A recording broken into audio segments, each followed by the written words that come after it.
Kao vodeća svjetska farmaceutska tvrtka tražimo odgovore za najvažnije svjetske medicinske potrebe.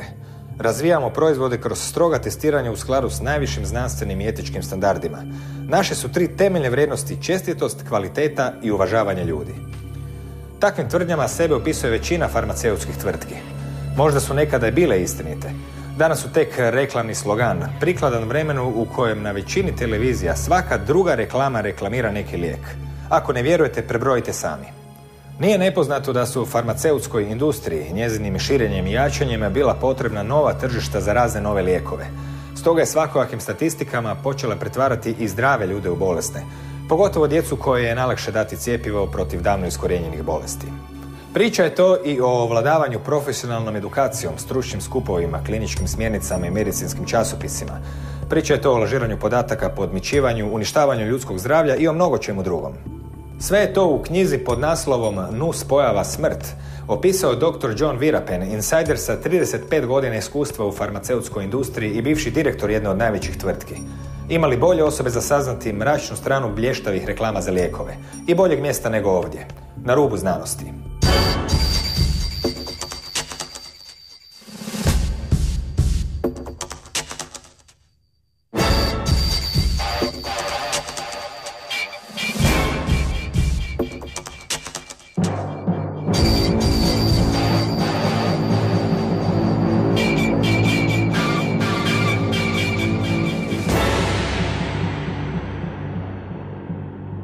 Dobro večer.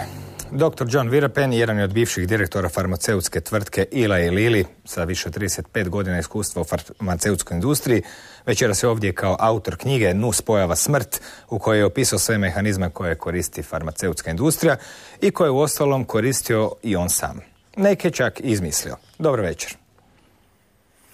Well, just to correct you a little bit, Chris, it's I worked for Lilly about 10 years, but I've been in the industry and worked for several other big players for 30 years plus. Kad smo već kod vaših biografskih podataka, opišite nam malo što ste radili u tvrtki Eli Lilly i predstavite nam uopće malo tu tvrtku, jer mnogi ljudi zapravo ne znaju omjer i veličinu snagu svih igrača na tržištu. But first, let me tell you about how I started in the industry. And this was in 1968. I started as a salesman. And I got greedy for the career. I wanted to do something with this as my future. And to be able to know all the facets of the industry, I changed companies. Most of the time I was recruited to different jobs because I wanted to learn everything. Eventually, I joined Lilly as a Scandinavian product manager, and I was responsible for products like painkillers, antibiotics, and so on. And then shortly after, I was fairly successful, I guess. They promoted me to sales manager for Sweden. And in a very short period of time, I became the general manager. And the rest is history. Povijest koju tek treba napisati. U knjizi spominjete podatak da farmaceutske industrije godišnje troše 30 do 40 tisuća dolara po liječniku praktičaru. To je jako velika brojka, s vremenom kako emisija će napredovati, saznaćemo i kako troše. No, za početak bi bilo dobro da nam opišete na koje sve načine nekada i danas tvrtke pokušavaju ustanoviti što najbolje može privući liječnike, kako rade njihove psihološke profile, to ste vi nekad radili, kako se danas u informatičko doba softveri koriste za nekakvo nevidljivo reklamiranje, da tako kažemo, jer očito je ključni udar ući u taj lanac između pacijenta i liječnika. To je lanac kog obično odlikuje povjerenje između liječnika i pacijenta i naravno to je mjesto gdje farmaceutske kompanije žele ući. Kako ste to vi radili u ona stara vremena, kako se to danas radi? Well, when I started as a salesman, I had my own little territory. I knew exactly how many doctors I had, and like I said, I was greedy for success. I had to succeed because I was a colored man working, trying to survive in a white man's world, put it that way. I was the first ever colored person as a salesman in the pharmaceutical industry in Scandinavia. S obzirom da ste ovu knjigu napisali, vjerojatno ćete biti zadnji. No, there are many more that have come since then, several of them. I employed one myself when I was the general manager. And trust me, I got a lot of stick for that because I'm not supposed to employ black people without proper permission from the big boys ahead. Anyway, I decided that if I'm going to sell anything to anybody, I got to know them. I got to know them like my brother or my uncle or whatever. So I set about myself to do profiling on the doctors, not all of them, but the ones who had patients, the one who could generate prescriptions to make my sales go up. And I did that by going out and socializing with them, finding out everything about their wife, if she's got blonde hair, her birthday, the children's birthday, which school they go to, what their social life was all about. And that is where I attacked. When I say attack, I mean I approached them, and when we became friends, I need help. I said, look, my budget is not, I'm not getting to my quota this month. Hey guys, give me some prescriptions. And they say, okay, John, be right. But that was on a friendship basis, and all my customers became my friends. Bila su to humana vremena dok se moglo manipulirati prijateljstvom. Danas su malo nehumanija pa se manipulira kroz razne softvere i druge načine. Kako to danas ide u ovo napredno vrijeme? Like the development of technology, technology was also applied by the pharma industry. They prepared computer programs that they will give to the doctors, telling them it makes their world and their work easier. For example, you would get a program where the doctor would click up this program and he will put in the indication, that is whatever the person is suffering from, and up comes a list of drugs to choose from. Like when you look at Windows and you're looking for something and you're downloading a software and it comes up there, do you want the upgrade or you want the advance? And they say, we recommend this. That's what the program does with the doctor. We recommend this, and holy, what do you think they recommend? The company's products. And that's how it's done. It's at a sophisticated technological level. But again, there's also this other, this other approach, the marketing technique that they use, where they recruit young doctors or students from the university, and they pay their fees, they pay their lodgings, they identify a subject that will be a future cow to milk, so they pay for that person. And that person, at the end of the day, becomes obligated to them. And all they need to do is send one of their reps over and say, remember we paid your the rent for your flat the other day, so hey.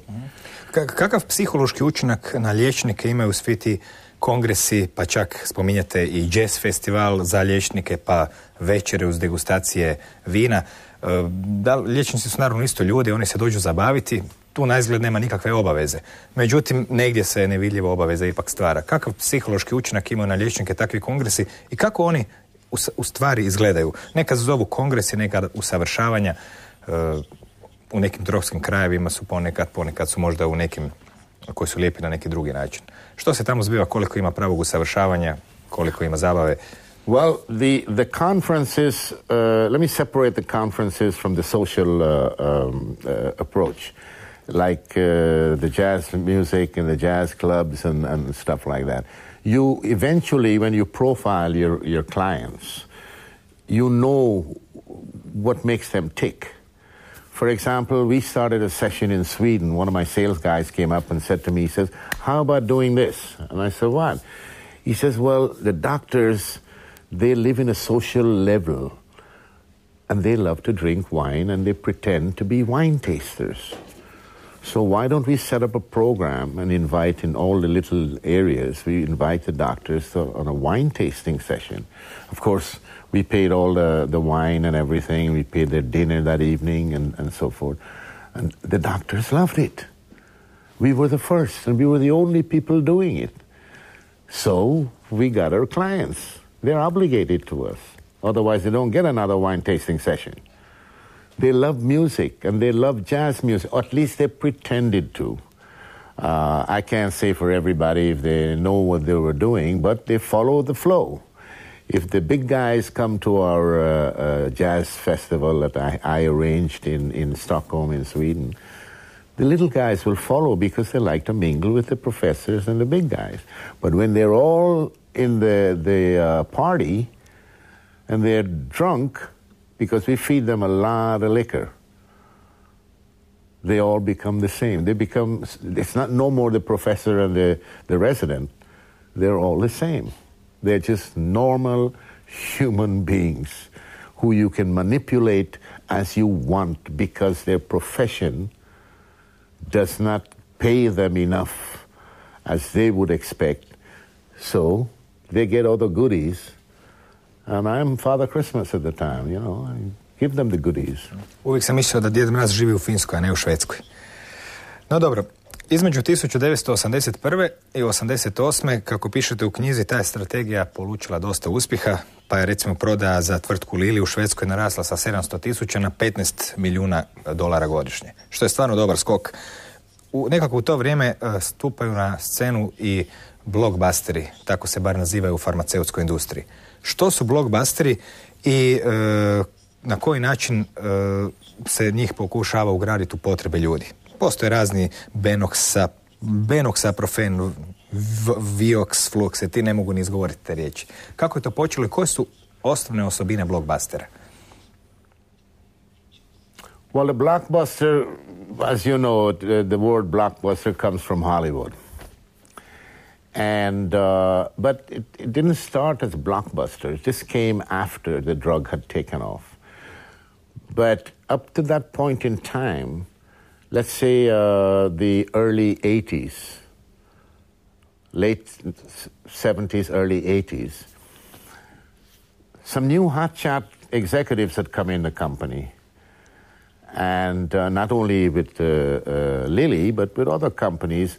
And I've sensed, and it was confirmed to me, that there was a kind of a plot going on. Because the pharma industry up at that point in time, at least from my standpoint, and from where I was working, if the company sold $100 million in a month, we drank champagne to celebrate. But these new hotshot executives were not satisfied with 100 million anymore. They wanted 1 billion. So they started preparing marketing, unbelievable marketing. I mean, when we were launching a product, when I became the general manager, I was told that we were launching a new product for pain, arthritis, arthrosis, and whatever. And that product was going to be huge because they've pumped a lot of money into the marketing. In my affiliate, for which I was responsible, I said, guys, if I'm going to make this thing as successful as you want, we need a budget. We need money. They said, spend what you want, John. And I did. I prepared some fancy shows for all the big opinion leaders. I prepared music festivals. I did talk to the opinion leaders and got them to come on our side. Wining, dining, women, and song. It was all there. I even had bought, before the registration was complete for the product, in Sweden, I had prepared a nice toilet bag of leather, you know, the doctors when they travel and whatever, and some other expensive stuff that they would be given when we arranged a symposium with all the top guys there. And the 5-star, I'd call it 8-star dinner, you know, make the French Opišite nam prirodu tih lijekova. Konkretno spominjete barem nekoliko njih u knjizi. Već sam spomenuo Benaxaprofen, pa onda Vioxx, to je koji je donosio 25% prihoda tvrtke Merck u Njemačkoj, pa potom naravno Novartisov Prexiž koji je povučen iz nekih zemalja radi smrtnih slučajeva, pa naravno lijek koji izvorno se zvao fluoksetin, danas je poznati kao Prozac, gdje ste imali dosta značajnu ulogu u njegovoj promociji. Oni su se prodavali kao čudesni lijekovi, oni su zamagljivali granicu između bolesti i zdravlja da bi bili potrebni u navodnicima cijeloj populaciji. Na koji način se manipuliralo ispitivanjima takvih lijekova? Koje su njihove nuspojave? Zbog čega ste uopće knjigu nazvali Nuspojava Smrt? Well, it started with Benaxaprofen, which was submitted for marketing approval. And in the meantime, they were doing clinical evaluation in several countries in Europe, Germany, Denmark, and so forth.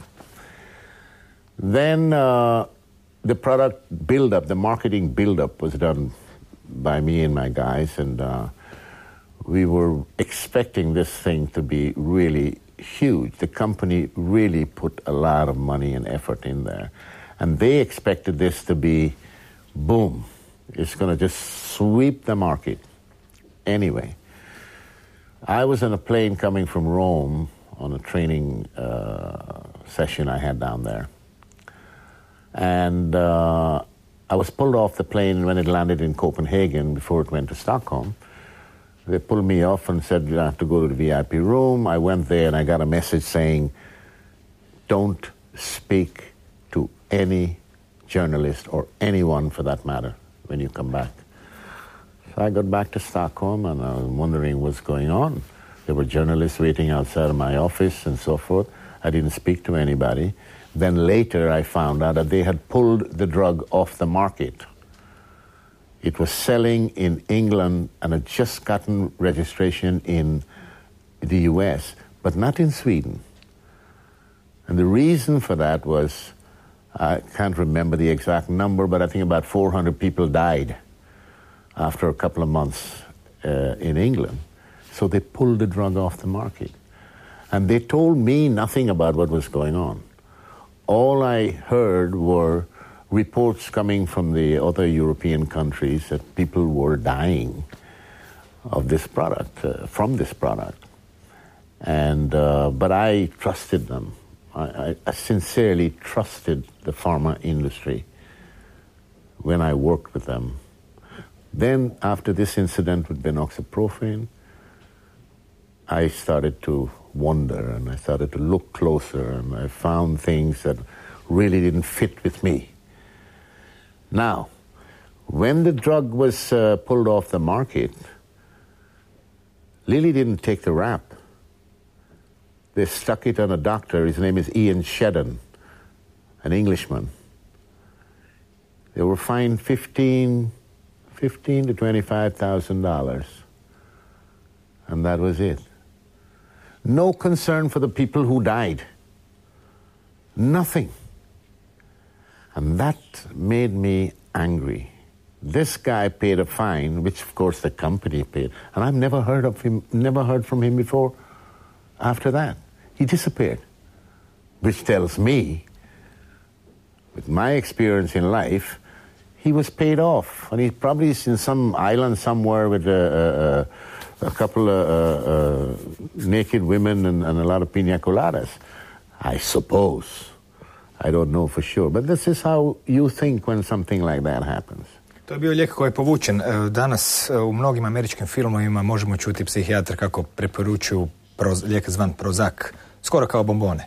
Popite Prozac da se malo bolje osjećate, da se malo dignute i ovo i takve stvari. Međutim, iznenađujuće, ali taj lijek Prozac koji bi trebao dizati ljude na neki način je povezan s njihovim samoubojstvom, a vi ste pak bili povezani sa tvari koja se zvala fluoksetin, koja je zapravo bila lijek budući Prozac. Let me get back to Prozac, okay? The Benaxaprofen story stopped. The company panicked because they didn't have anything up to date in the pipeline except Prozac. Now I'll get back to that story.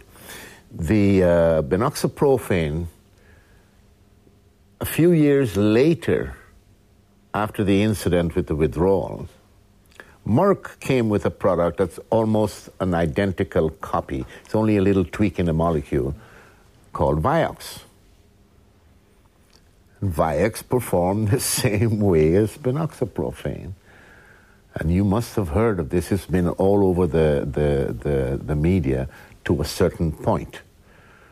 And there are lots of litigations still going on in the courts with this product. So Merck also had to take that product off the market.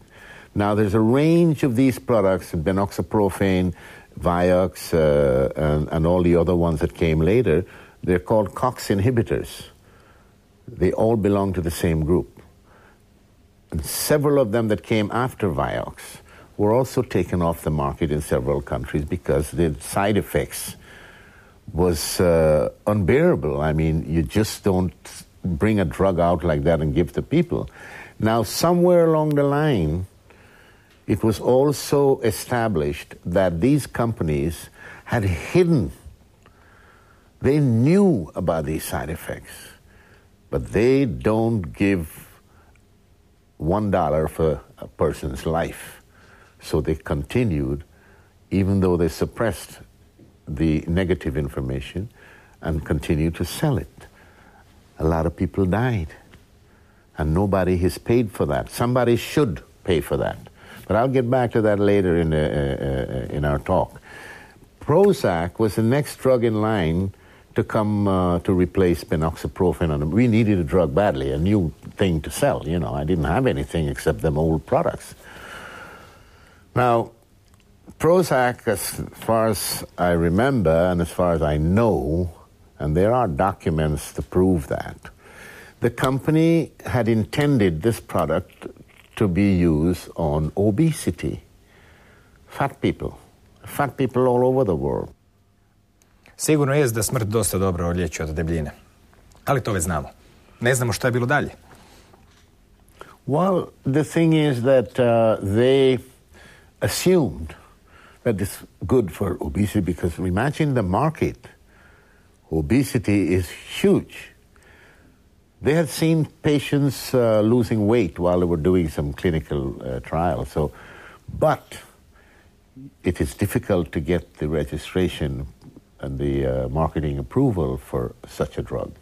So they went for depression, which was the original idea with that substance. It belongs to a group of drugs called the SSRIs, selective serotonin reuptake inhibitors, for depression. Now, that drug literally took off and became the first ever blockbuster because the happy people, the sad people in Hollywood became happy when they took it. And some of them became so happy that they took and cut themselves with razor blades and killed themselves in the process.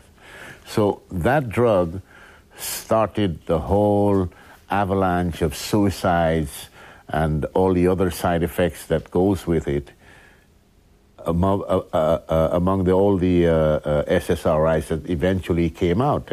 One company tweaked the molecule, got a new drug, Zoloft is one of them, Paxil is another one, and a whole line of these drugs came out, and the same side effects all over the world. And many people committed suicide and so, but the authorities don't do anything about it. And that bugs me, first of all. Zanimljivo je da lijek protiv depresije zapravo stvara ljude koji postaju samoubojice, ali mislim i smrt je neki lijek za depresiju, zar ne? Ono što je zanimljivo jest epizoda koja je prethodila puštanju budućeg Prozaca na tržište. Ona naime ima različite imena u raznim zemljama. I sami ste sudjelovali u podmićivanju jednog od nezavisnih stručnjaka. Kako je to išlo? Ispričajte nam bar tu jednu priču. Do sad smo uglavnom samo slušali teoretska nagađanja da su neki ljudi i stručnjaci podmićeni. Međutim, to je eto primjer koji znate vi iz svog iskustva. Well, the need for Lilly to get a product out on the market after benoxaprofen was vital, urgent. Sweden we got the file to get the registration submitted. But in Sweden, it would take normally 5 to 8 years. But they weren't satisfied with that. They said, John, your career could depend on it to get this drug approved. I mean, that was a threat. That was a blatant threat. And they might think that I was sitting around there as this general manager or whatever, but I was observing every single move this company was making. They didn't know that, but I know it now. And I'm glad I did, because I wouldn't be able to tell you the things I'm telling you here today. Now, I decided to go about to get this thing record registration. In Sweden, the clinical file is given to an expert. Well, they call them experts. Today, I don't call them experts at all. I call them crooks. Anyway, this guy, when I told him about the product, I'd figure out which one of 5 people that could have done this job. I made a pitch at him, he started to laugh. He says, that product is useless. It will never be registered. I said, oh my God, what's going to happen now? So I said, well, look, I need your help. I'd done my profiling on him, mind you, my little thing that I told you about before, and he befriended him. I knew he was interested in sailing. I went and read all about sailing just to accommodate the conversation with this man. Anyway, he says, okay, he can do it, but he needs money. I asked him how much. He told me. I went back to the company and I said, yeah, the guy's going to help us, but he needs to be paid. And they said, go ahead, set it up. I set it up. He got paid. But there was another part of the deal where he was going to get a clinical evaluation, a long-term study on Prozac at his clinic, which meant that he was secure with salary for several years. That's a $1 million deal, which eventually never happened. Anyway, this guy, I sent my medical manager down to him, and they spent a night at a hotel, and the next day, and they went through everything. He showed her how to set up the file so that the board does not ask questions. Anyway, everything went well, the whole thing was submitted, but the Board of Health, they came to me 1 week and said, go and negotiate the price, because I had to go negotiate the price with the government, which I did, and I got a very, very good price. Then, a week later, the board says, well, guys, we need a 5 milligram dose. You only got 20. The 5 milligram brings less side effects. All sorts of medical people started running into my office. They even threw me out of my office to sit and have their own meetings and whatever. Eventually, they said, no, we will not give you a 5 milligram tablet. And I said, well, here we go. That's the end of it. But my negotiating the price with the government became official. And they didn't care anymore about the dosage and the drug. They took the price and went all over the world and got a high price in all the big countries. Otherwise, if the 5 milligram had come out, they would have lost 75% of revenue, because the 5 milligram divided the price by 4, 75% was gone. So they said no. Then they decided to promote me. And I wondered why. Well, I'd always asked for a foreign assignment, because I was at the top where I was. I wasn't going anywhere. And they said, yeah, we have a job for you in Puerto Rico, director for Puerto Rico, Caribbean, one country in Central America, and so forth. And I said, yeah, I'll take it. And that was the trap I walked into. Tamo su vas znači otpustili jer su tamošnji zakoni bili omogućavali puno lakše otpuštanje.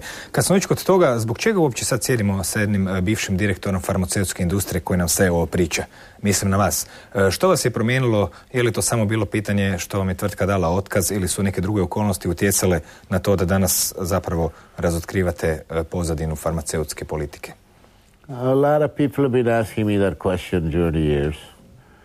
And they thought I was after revenge. In the beginning, I must say maybe there was such a feeling in me. But as I got more and more into this situation, it's impossible to have revenge against these people. I mean, I'm no David, but they are Goliath. And I decided to just tell my story. And the reason for telling my story is when my little son was born 6 years ago. When I saw him, and when I heard what had happened when he went to the pediatrician in Germany, the woman wanted to give him a vaccine. And I said to my wife, no vaccines, no medication whatsoever on this kid unless you first talk to me. The woman threw my children out, my wife and child out of the clinic and said, we only treat vaccinated children here. Oh, man. If I had been there, I wouldn't be here with you, Chris. So my memory bank opened up.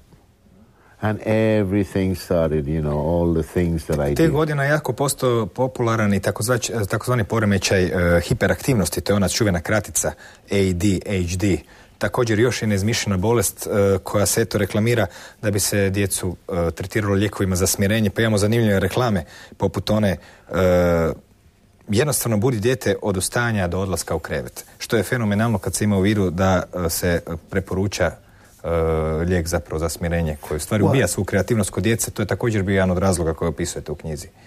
When I looked at my boy, newborn, and read what was going on with these drugs, and when they came and approved it for children, there's a psychiatrist from Harvard that opened his big mouth and said, these drugs should be used on children.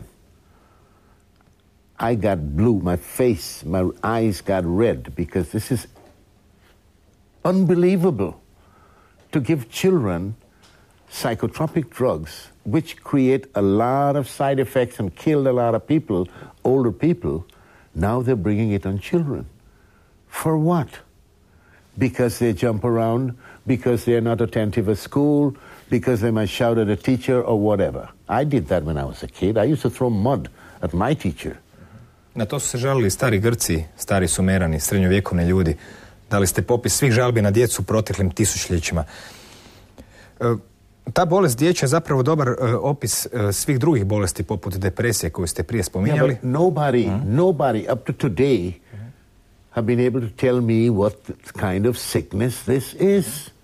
Slično je sa depresijom. Neko je nekad dobre volje, nekad je loše volje, nekad je tužan, nekad ga nešto takne. Predočili ste upitnike za depresiju prema kojima je skoro svaki čovjek u depresiji, kada bi ih ispunili. U kojoj mjeri su se događali smrtni slučaje zbog tih bolesti? Kako se došlo do ove brojke od 25.000 ljudi? I kako su uopće istraživanja provođenja s obzirom da se reklamiralo istraživanje Prozaka na 11.000 ljudi, da bi na kraju ispalo da je riječ o možda 200? Well, they were researched, but the research that they did was not always correct. I read in one study they were doing, they were giving the patients who was going to get the evaluation of the drug, they were giving them a tranquilizer before. And then they give them the pill. And in that, I think it's that same study, there was a girl, a 20-year-old girl, student from the university, who had joined that study because she wanted to earn some extra money. She hung herself in the lab after taking Prozac. Na vrlo zanimljiv način je ovaj švedski psihijatar koji ste osobno podmitili da bi se ispitivanje budućeg Prozaka smanjilo na nekoliko mjeseci. Na zanimljiv način je korigirao podatke. Izvorno je bilo u podacima rečeno da je 5 ljudi imalo samo ubilačke misli, 4 je bilo u redu, da bi on na kraju čistim opisom potpuno promijenio značenje tih riječi. Pa smo odjednom imali 3 čovjeka kojima je u redu, a 5-6 su imali nekakve druge efekte. Na taj način se, pretpostavljam, svi lijekovi stalno procjenjuju ili je baš riječ o blockbusterima samo? You should be a doctor. You might make a good one. Yes, that's how it's done. Corruption is number 1. Money is number 2. And you can imagine, if you check the number of doses that have been used during the year of this product and multiply by the dollars for the price, it's a lot of money. And take the next product. I'm going to give you a product that you didn't put on your list over here. It's called Zyprexa. Imam ga na popisu. Okay, now Zyprexa is a neuroleptic. It's a family of the Prozac family and all of the other ones, Strattera and Zoloft and all of them. This Zyprexa was approved for schizophrenia. They went out and sold it for dementia, old people. That is illegal. Anyway, they were taken to court because some reports came out that they were hiding papers on side effects, which they did. It came out in the courts in Alaska. They were fined $1.4 billion. They paid. And they're still selling the drug. At the end of the month, the same time when this fine came out, they raised the price 11.5%. So you, the consumer, has to pay for the fine. And they still sell the drug. To je vrhunac ironije, pogotovo se primjećuje s kojom lakoćom će tvrtke platiti 36 milijuna kazni nakon što su u toj godini zaradile $1 milijardu, to je praktički ništa. Na koji način se kupuju takozvani opinion leaderi, odnosno na hrvatskom stavotvoritelji? Tko su uopće oni i kakvu ulogu igraju? Dakle, kakvu ulogu igraju opinion leaderi? Tko su ti ljudi i kako ih se kupuje? Well, the opinion leaders nowadays, and this is personal, this is from me, and I know many cases, the researchers are bought. Okay? The company comes to them and says, well, here's what we want you to do, and these are the results we want. Because they can write the protocols for a study to give them their desired results. And that's how it functions today. So researchers, you can't trust any of them anymore. The same guy I told you about that said that this Prozac should be used in children, he got a marketing letter written by a marketing expert that he just signs on Prozac, and he got over $90,000. Farmaceutske tvrtke sa lakoćom ulaze u medicinske časopise.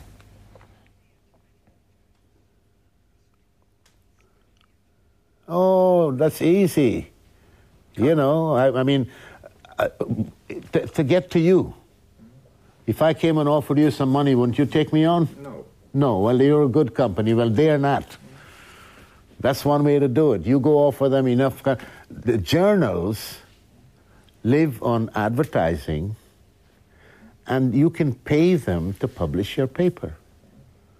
It's no problem. Zanimljivo je vidjeti tko je sve na platnom popisu tvrtke Eli i Lilly, recimo Bush stariji, pa neki njegovi suradnici, pa zanimljiva organizacija koja se zove Nacionalni savez protiv mentalnih bolesti. Taj savez nas zapravo podsjeća da postoje mnoge druge takozvane udruge bolesnika. Koje zapravo propagiraju određeni lijek? Na koji način te udruge bolesnika imaju vezu sa farmaceutskom industrijom? They fund them. They give funding.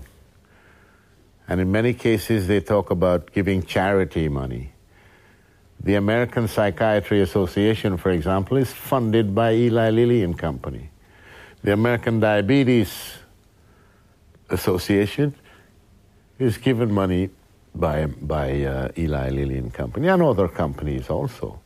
They have to keep the association I heard of one case where a patient organization in Sweden some years ago were given a bus ride to Poland and money to spend. They were patients. Suvremena medicina se propagira kao medicina utemeljena na dokazima. U kojoj mjeri ona utemeljena na dokazima, u kojem postotku, je li baš sve laž ili ima nečeg na što bi se mogli osloniti? Spomenuli ste patentiranje novih proizvoda. Promijeni se jedna molekula i vi patentirate novi proizvod. Znači, tu je nevjerojatna manipulacija, se također događa. No, u kojoj mjeri je medicina utemeljena na dokazima? None. Dobro, dovoljan odgovor. Let me give you the example. What about the vaccines? You've heard the latest last years about the vaccines. They have not, at least I haven't seen any evidence to tell me that this thing is safe. All I've seen is a lot of people getting it and many children and older people dying and getting side effects that are maybe not immediately, but a lot of them will get it in the future. Opisali ste prodaju lijekova zdravim ljudima kao primjerom prodaje osiguranja za kuću koju čovjek još nema. Konkretno ste napisali da je to kao da vam neko kaže kupite osiguranje za kuću mada još nemate, jer možda izgori u trenutku kada ćete kupovati, pa na taj sličan način se zapravo zdravi ljudi pretvaraju u bolesne i svima zapravo trebaju lijekovi. U najnovije vrijeme postoji niz akata koji čini se žele ograničiti općenito zdrave proizvode, vitamine, biljnu medicinu i slično. Koji su to zakoni, gdje se donose, kakvo je stanje u Americi, kakvo je kod nas? Well, since a long time ago, even when I started in the business, we've always heard them classify alternative medicine as hocus pocus. It's nothing, it doesn't work. Yet, many of the medicines that they produce on a chemical basis comes from plants. The anesthetic, curare, for example, the belladonna plant for high blood pressure. Now, they have managed to synthesize everything which makes it cheap. Chemical medicine is cheap to produce, and the profits are high because they say we spend so much money on research. Okay, when I joined Lilly in 1968, they told me that they spend $1 million a day on research. Now let's take $1 million and multiply it by 365. That's $365 million. Take 10 years, $3.6 billion. What do they have to show for it? Now you tell me, Chris, you seem to be well versed in this area right now. Of course, you got to do your homework if you're going to talk to me. But tell me if you know one drug in the last 50 years that has cured anything. Osobno ne znam jer ne konzumiram lijekove, a prestao sam baš zato jer sam shvatio prije 15 godina da mi nikad nijedan lijek nije nešto izliječio. To je moje osobno iskustvo, pa možda je to odgovor. No dobro, sad smo zamijenili uloge, ako imate još koje pitanje za mene, možete ga postaviti. Nobody will tell you anything because they don't know. There is none. Što se zbiva s tim zakonima u najnovije vrijeme koji pokušavaju ograničiti zdrave proizvode i proizvode koje ne proizvode farmaceutske tvrtke? Well, you have the activity of the GMO people, Monsanto, Bayer, and all the rest of them. And you have the alternative medicine blossoming. People need alternatives. People are tired of the side effects of chemical drugs that are killing them all and their children all over the world. And that is going to explode.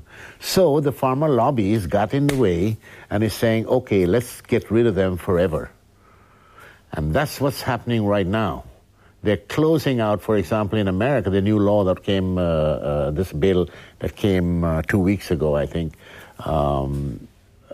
where they're forbidding you from growing your own foods.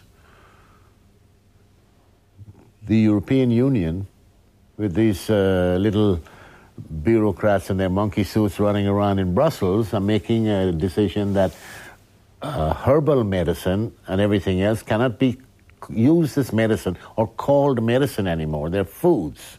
They've already banned vitamins. You can't buy vitamins over the counter like you buy all the other chemical, I don't want to use the word on television, but you know what I mean. That's how it is. So when they close that out altogether, all of us are going to be taking chemicals for the rest of our lives. And you know, when a chemical goes into the organism, which is your body, it creates destruction. It's the quick fix. That's all. Alternative medicine might take a longer time. That's why people are running in hope now. And I've seen this for the last 6, 7, 8 months. Everywhere I go, when I speak, people are coming up and they're asking, what's going to happen? I don't know. I don't want to stop and let me make this very clear. I don't want to bring the pharma industry down. We need them.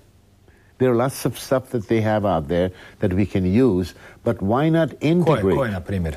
Što je ono dobro iz medicinske industrije, što nam treba i što smatrate da bi trebalo u idealnoj situaciji ostati? Medicines for emergency care, for example.